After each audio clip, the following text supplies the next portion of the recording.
Car Sales Talk 101, where it's all about life in the car business. Telling you like it is. Here's the man with the plan, Terry Cameron. Let's get started.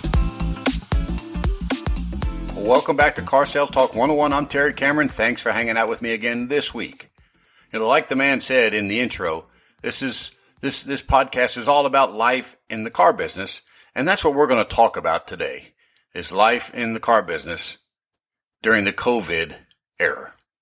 Now, but before we do that, I want to remind you to hop on over to whatever platform you listen to this on and give me a rating and possibly write me a review. I would definitely appreciate it. And any input you get is great, or give is greatly appreciated. So let's go ahead and get started. Life in the car business. Well, that's changed. I mean, since this podcast show began, I guess about a year and a half ago, the car business has changed tremendously. And a lot of it is because that's just the nature of the business.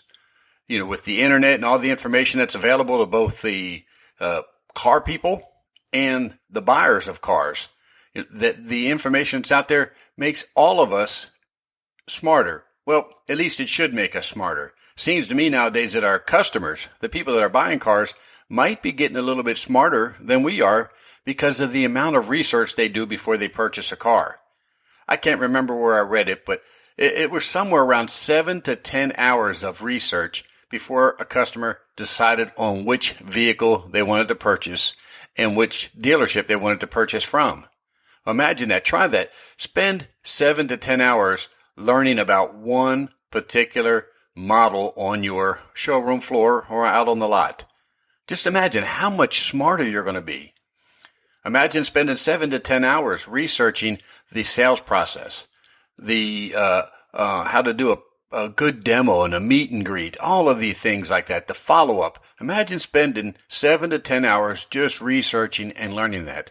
You have to admit, you may not become a genius, but you have to be at least a little bit smarter and feel a little bit more confident about what you do after all this research and practicing, drilling, and rehearsing. So again, the car business has changed a lot. And now that we have this COVID thing going on, and it depends on where you're at in the world on how this is affecting your dealership.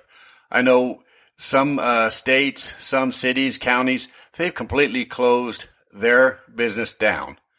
Some others are only doing business, via internet. No touch. We deliver the car to you. We deliver the paper to you. We drop it off in your driveway and the paperwork on your porch. You sign it. We come pick it up, leave the keys there, and we head on back to the dealership where we leave it with the business manager. So when they can come in after we leave, they can come in and finalize the paperwork.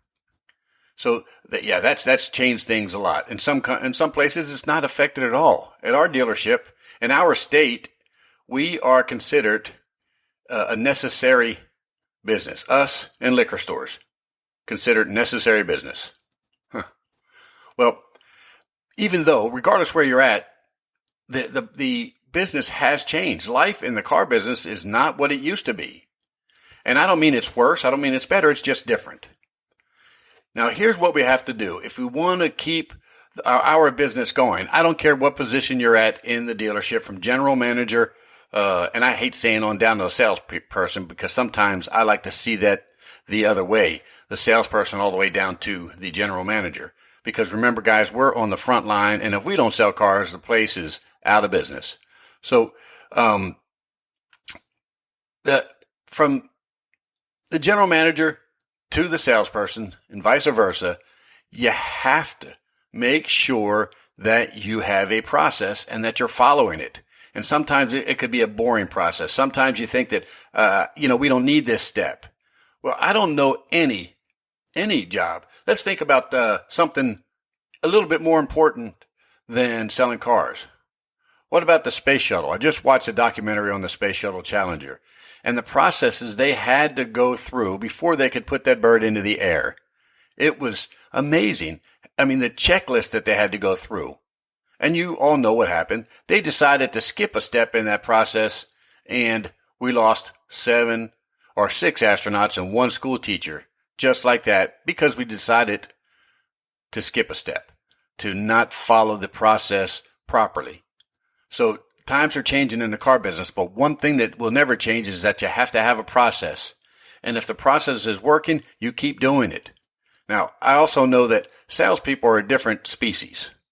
We like to see instant results. If we do something, we expect it to bear fruit right away. Like sitting down and calling all of your customers that you sold to 2 to 3 years ago and see how they're doing. And if nothing happens right away, if we don't sell a car off of that in the first day or two, we give it up. The process is not meant, it was never built for instant success. It was success over the course of your career. You have got to follow the process. If times are slow, then you might have to follow a certain process a little bit more. If you're not getting the people walking in the door, then you really have to start working even more than you have in the past on getting the people in yourself. And that means prospecting. That means follow-up. That means asking for referrals. This is how great salespeople keep going. This is how good salespeople become great. Because while everybody else is just floundering out there, they're still selling cars. And I don't know, look at your dealership. Do you have that one person or maybe a few people that no matter what, they're still selling lots of cars, even when the traffic is down? And that's because they are management driven, not market driven. They're not going to let the weather, the politics, the COVID slow them down. They're managing their business by staying in touch with their customers, by asking for referrals, following up with those referrals. And then when we get them on the lot, they are the ones that follow that process, if not to a T, really close to it. So life in the cars business has changed. For some of us, we even have less hours, and we're still selling more cars. For others, we're still working bell to bell and barely scraping by. And there's no reason for that because we sell something, we have something that customers want.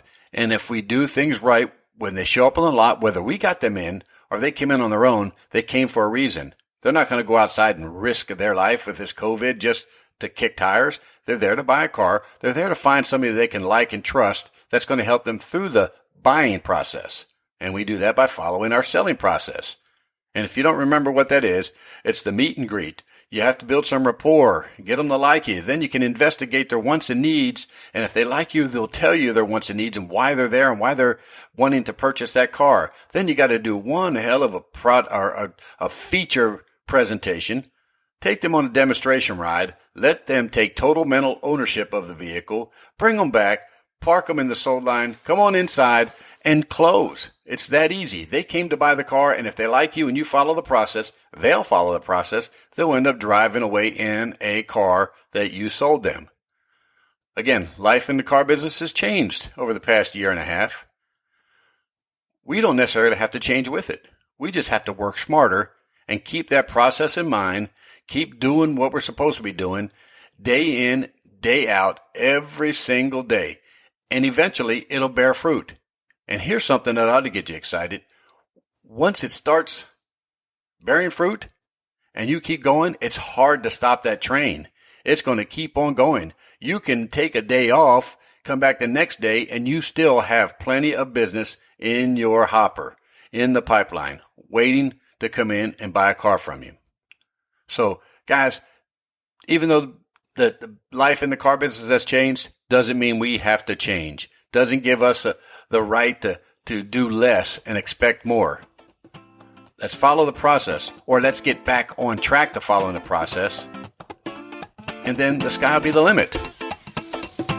I'll see you next week. Thank you for listening to this week's episode. Please rate it and write a review on Apple Podcasts. We appreciate your valuable feedback. You can email Terry at 10minutesalestalk@hot.rr.com. And don't forget to share the show with a friend.